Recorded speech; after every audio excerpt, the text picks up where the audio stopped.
ile sura ya 10 msomaji amesoma mstari wa 8, taanza kusoma hapo, alafu nitasema Mungu alivyokusudia katika baada ya leo. Hapo juu asemapo, dhabihu na matoleo na sadaka za kuteketezwa na hizo za dhambi ukuzitaka wala ukupendezwa, zilitolewazo kama ilivyoamuru Torati. Ndipo aliposema, tazama nimekuja niyafanye mapenzi yako, aondoe la kwanza ili kusudi alisimamishe la pili. Katika mapenzi hayo tumepata utakaso kwa kutolewa mwili wa Yesu Kristo mara moja tu, na kila kuhani husimama kila siku akifanya ibada na kutoa dhabihu zile mara nyingi ambazo haziwezi kabisa kuondoa dhambi. Lakini huyu alipokwisha kutoa kwa ajili ya dhambi dhabihu moja idumuo hata milele, aliketi mkono wa kuume wa Mungu. Tangu hapo akingojea hata adui zake wawekwe kuwa chini ya miguu yake. Maana kwa toleo moja amekamilisha hata milele wao wanaotakaswa. Na Roho Mtakatifu naye atushuhudia. Kwa maana baada ya kusema, hili ni agano nitakaloagana nao baada ya siku zile, anena Bwana, nitatia sheria zangu mioyoni mwao, na katika nia zao nitaziandika.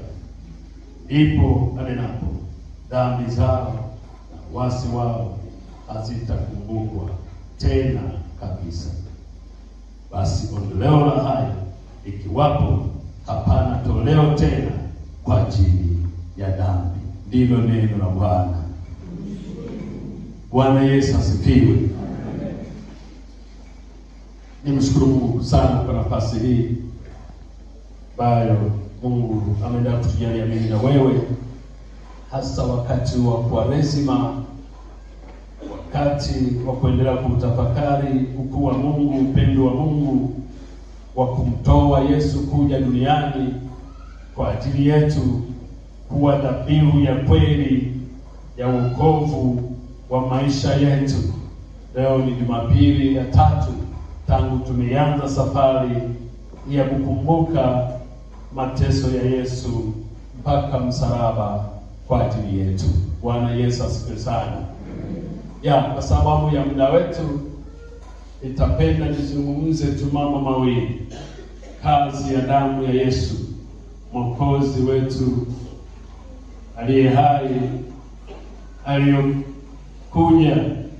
kuja kwa ajili yetu.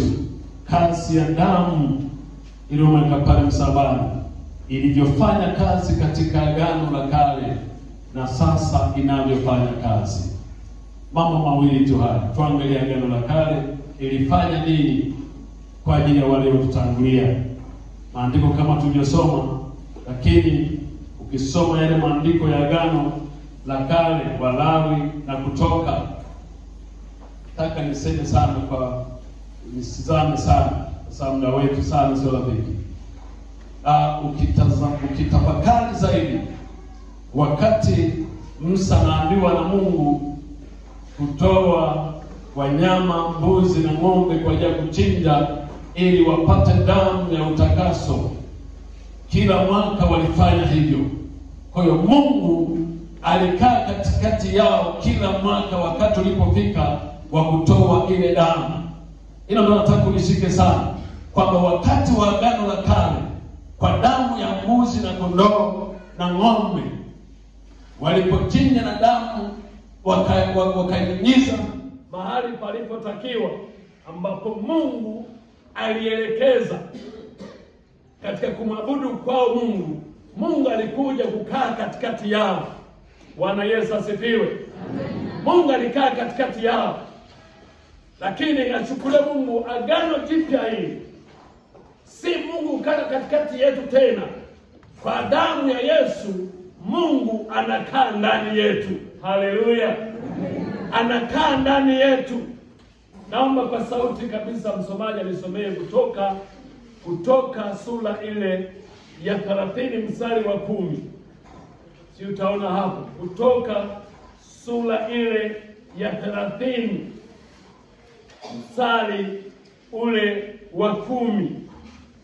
Halafu utaona hapo ili twende vizuri na tuutumie muda wetu vizuri. Tusomee. Amen.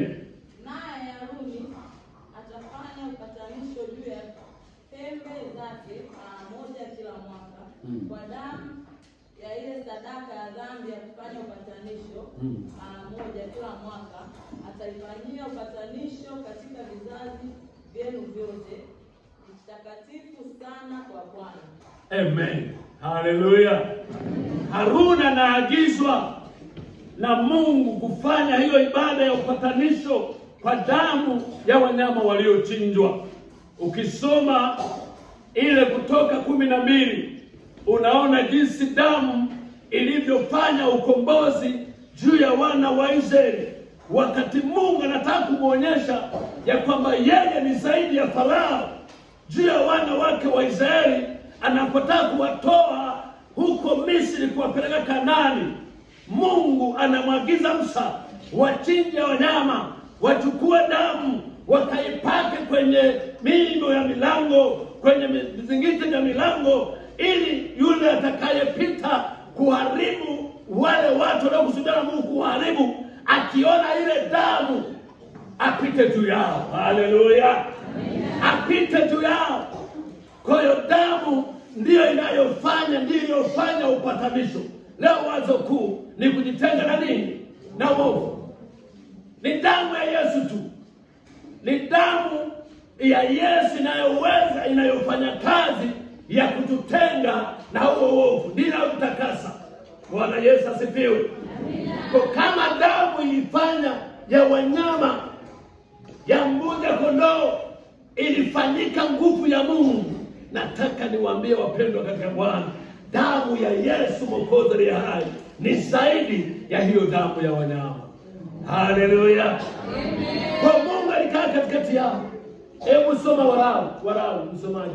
Kitabu cha Walawi kutoka hapo naingia Walawi sura ya 16 mstari wa 14. Nataka kuone hapo. Yako maandiko mengi lakini muda hautupi nafasi kuyasoma, yanayoonyesha jinsi gani Mungu alivyoonekana kwa damu. Halafu baadaye hapo tutasema tena kwa muda mchache juu ya damu ya Yesu tena. Tusomee hapo Mambo ya Walawi sura ya 16 mstari wa 14 hadi wa 16. Neno la Mungu linasema, Amen. Kisha atatwaa baadhi ya damu ya yule ng'ombe na kuinyunyiza kwa kidole chake juu ya kiti cha rehema upande wa mashariki, na mbele ya kiti cha rehema atainyunyiza ile damu kwa kidole chake mara 7.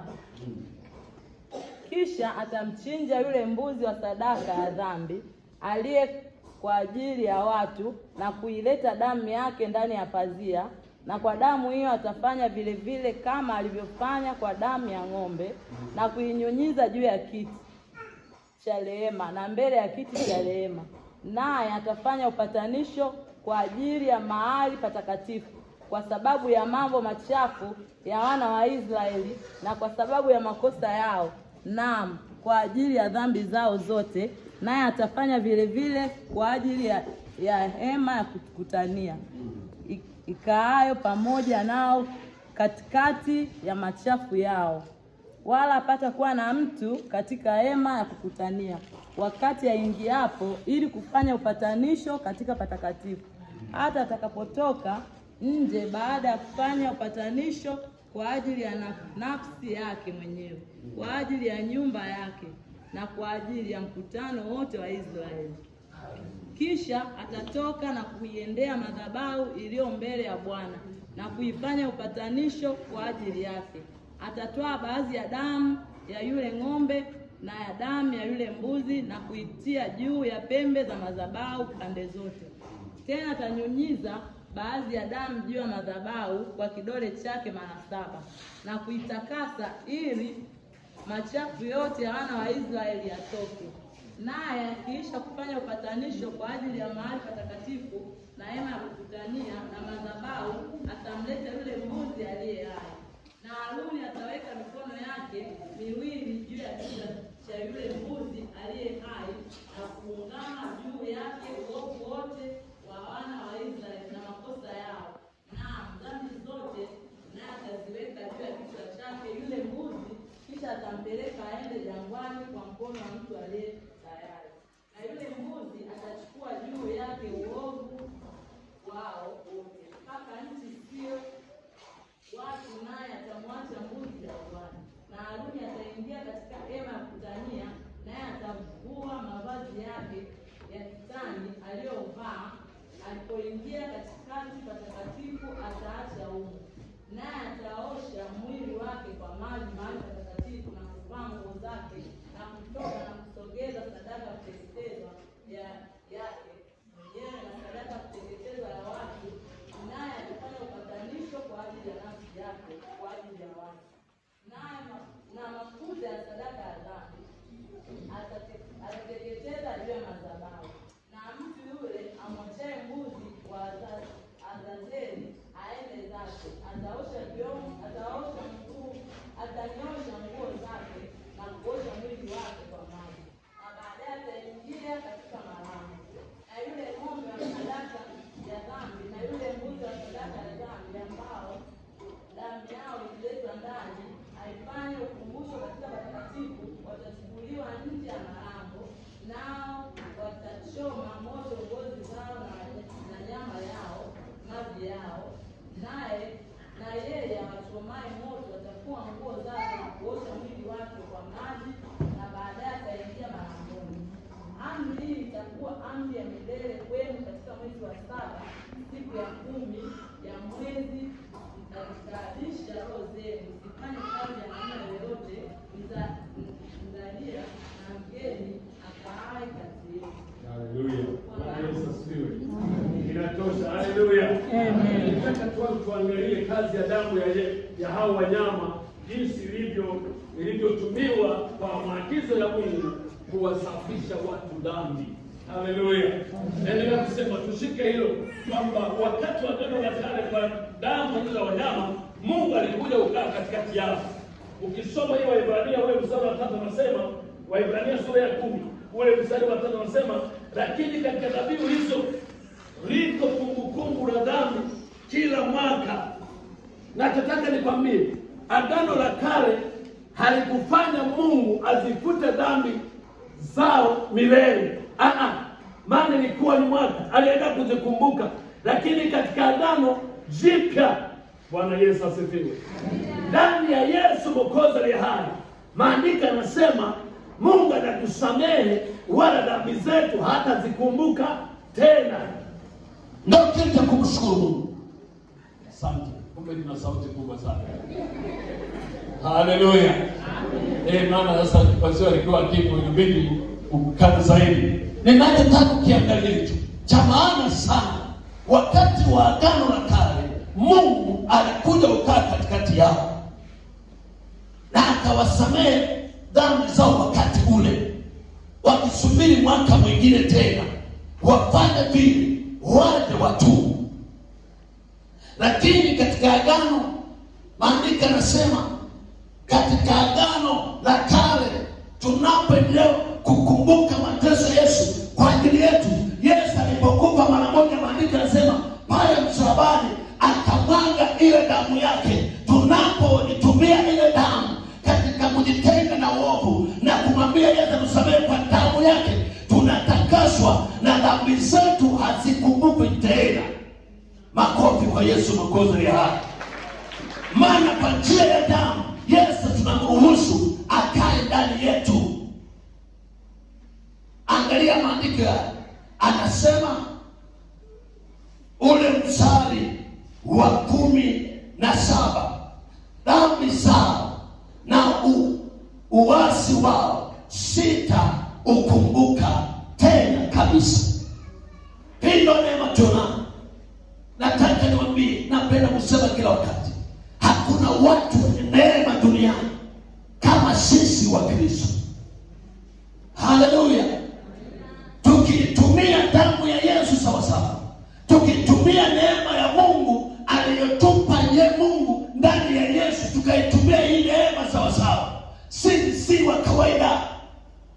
Kama damu ya Yesu Mwokozi ilileta ushindi katika taifa la Israeli, Mungu alipomwagiza Musa kwamba ipake damu ile ya mbuzi na wanyama katika miimo ya milango, kwenye vizingiti vya milango, ili adui akipita, roho ya mauti ikipita ya Mungu, kumuonyesha Farao kwamba yeye ndiye Mungu. Malaika wa Bwana watakapofika pale, Mungu aliyebila roho ya mauti itapita juu. Ni muda tu. Nilitamani sana. Bwana Yesu asifiwe. Kazi ya damu iliyofanya ni ushindi katika maisha yetu, kutusafisha na kutakasa. Niko najaribu kutafakari damu ya Yesu wapenda, aliyeoshwa na damu ya Yesu, si mtu wa kawaida. Kwa maana mahali walipo leo ndani ya Yesu wapendwa, wanafanya mambo makubwa. Haijalishi ni watu namna gani, hata sisi hapa tukishikamana, tukawa na umoja kwa damu ya Yesu, nataka nikwambie yatatendeka mambo ya ajabu. Maana damu ya Yesu ina nguvu na uweza katika maisha kwa mwamini Yesu Mwokozi hai. Makofi kwa Yesu Mwokozi hai. Damu ya Yesu ndani hakuna haifananisho. Ni kama sabuni, ni kama omo, ni kama kama kuna kitu ambacho nakijua kinasafisha uchafu kwenye nguo, damu ya Yesu ni zaidi ya tunachokijua, sabuni na vitu vingine vyote. Bwana Yesu asifiwe. Tumia damu ya Yesu mpendwa katika Bwana, katika maisha yetu. Tumanishe, tuitumie damu ya Yesu wakati wa Kwaresima huu. Nyenyekea, tulia mbele za Bwana. Ukisoma, hebu nisome Ufunuo. Sasa tuangalie kazi ya damu ya Yesu. Wapendwa, muda hautoshi. Kwa nimeweka mengi hapa, nikiendelea naweza kufikiria hata sasa hivi. Damu ya Yesu ilivyo na nguvu, kama damu za wale wanyama walifanya utakaso, upatanisho, wakamwona Mungu. Nataka nikwambie wapendwa katika Bwana, sisi wa Agano Jipya wa wakati huu ni zaidi ya wana wa Israeli. Na maandiko yamesema atafanya Agano Jipya, mapatano mapya, makubaliano mapya ndani ya Yesu. Sisi si wa kawaida. Bwana Yesu asifiwe. Hebu tusome hii Ufunuo sura ya 12 ule mstari wa 11. Naweza nikamalizia Ufunuo 12 mstari wa 11. Neno la Mungu linasema, akamshinda kwa damu ya mwana kondoo na kwa neno la ushuhuda wao, ambao hawakupenda maisha yao hata kufa. Kwa hiyo shangilieni enyi mbingu, nanyi mkaao humo. Ole wa 11 tu, yani wa 11 umeshafuka hapo. Bwana Yesu asifiwe. Maandiko yanasema shetani baada ya kuasi mbingu ameshushwa duniani, anafanya vita na watakatifu wa Mungu aliye hai. Maandiko yanasema nao wakamshinda kwa damu ya mwana kondoo, damu ya Yesu, wakamshinda shetani na malaika zake. Ndani ya damu ya Yesu upo ushindi wa kumshinda shetani na maadui wake wote katika jina la Yesu. Haleluya. Tuna neema. Maandiko yamesema wakamshinda kwa damu ya Yesu. Itumie damu ya Yesu Mwokozi aliye hai. Iwe ni kazini, damu ya Yesu ina nguvu ya ushindi. Damu ya Yesu ina nguvu ya uzima. Damu ya Yesu ina nguvu ya mahali ulipo, iwe ni kwenye biashara, iwe ni ofisini, iwe ni mahali popote ulipo, ya kukufanya wa tofauti. Damu ya Yesu baada ya kukutakasa inabariki, inainua, inaleta ushindi wa kumshinda shetani na majaribu yake yote katika maisha yetu. Makofi kwa Yesu Mwokozi aliye hai. Baada ya kujitenga na uovu, inaleta ushindi katika maisha yetu. Bwana Yesu asifiwe. wakamshinda kwa damu ya mwana-kondoo. Tunao ushindi katika maisha yetu kupitia damu ya Yesu. Haleluya. Itumie damu ya Yesu kwenye maisha. Hutakuwa wa kawaida. Itumie damu ya Yesu kwenye familia yako. Hautakuwa kawaida. Itumie damu ya Yesu ofisini kwako. Haitakuwa kwa kawaida. Itumie damu ya Yesu hata kwenye huduma na mahali popote Mungu amekuweka, kwenye ofisi yako, kwenye biashara yako, iwe ni kwa watoto wako. Itumie damu ya Yesu. Utayaona mambo yasiyo kawaida. Utakuwa na ushuhuda, utakuwa na mambo ya kumtukuza Bwana baada ya damu ya Yesu kufanya kazi katika maisha yako. Makofi kwa Yesu Mwokozi wa Mungu hai. Nilichotaka ujue tu, damu ya wanyama ilileta Mungu kuwa katikati yao, lakini damu ya Yesu Mwokozi inaleta ukombozi na kumfanya Yesu aishi katika maisha yetu, aishi ndani yetu. Tembea kifua mbele mpendo katika Bwana. Katika damu ya Yesu mimi na wewe si wa kawaida. Haleluya. Si wa kawaida. Naomba tusimame tumshukuru. Muda wetu sasa kabisa. Itumie damu ya Yesu. Tumana tunaimba kale mpigo. Damu ya Yesu inanena mema. Damu ya Yesu inanena mema. Inanena mema.